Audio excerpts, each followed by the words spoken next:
भिखारी का सपना। सैनिक के पास एक भिखारी आता है। वह कहता है कि मुझे राजा जी से मिलना है। तभी सैनिक कहता है कि राजा जी अभी नहीं मिल सकते हैं, वह सफ़र पर निकलने वाले हैं, इसलिए तुम्हें यहाँ से जल्दी चले जाना चाहिए और जब तक सफ़र से वापस नहीं आते हैं तब ही राजा से मिलने की ज़रूरत है। सैनिक कहता है, भिखारी कहता है कि मुझे राजा से मिलना ही होगा, अगर ऐसा नहीं हुआ तो उन्हें कोई खतरा हो सकता है, इसलिए मुझे इस बारे में उन्हें बताना होगा।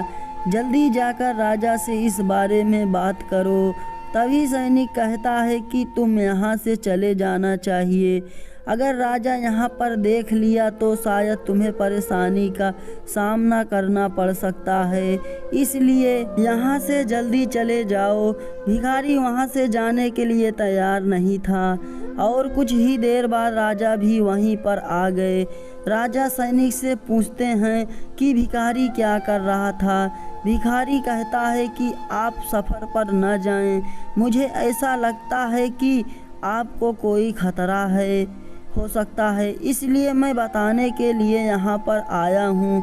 तभी राजा ने पूछा कि क्या मुझे कौन सा खतरा है, तो मुझे बता सकते हो।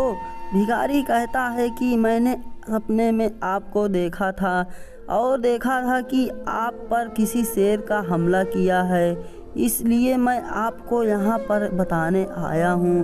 तभी राजा कहते हैं कि मुझे इस बात पर कोई यकीन नहीं है, यह सपना सच नहीं हो सकता है। और राजा सफ़र पर चले जाते हैं। सफ़र में राजा पर एक शेर हमला करता है।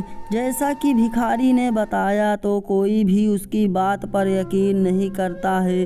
शेर के हमले से राजा घायल हो गए, वापस आ गए। उसके बाद राजा ने इस भिखारी से मिलने के लिए कहा। भिखारी कुछ समय बाद राजा के पास आता है और कहता है कि मैंने आपसे मना किया था, आप मेरी बात नहीं सुन रहे थे और इसका नतीजा यह हुआ कि शेर ने हमला किया। राजा ने कहा कि मेरे पास घमंड इतना अधिक हो गया है कि मैं किसी की बात नहीं सुनता, इसकी वजह से मुझे यह परेशानी आ गई।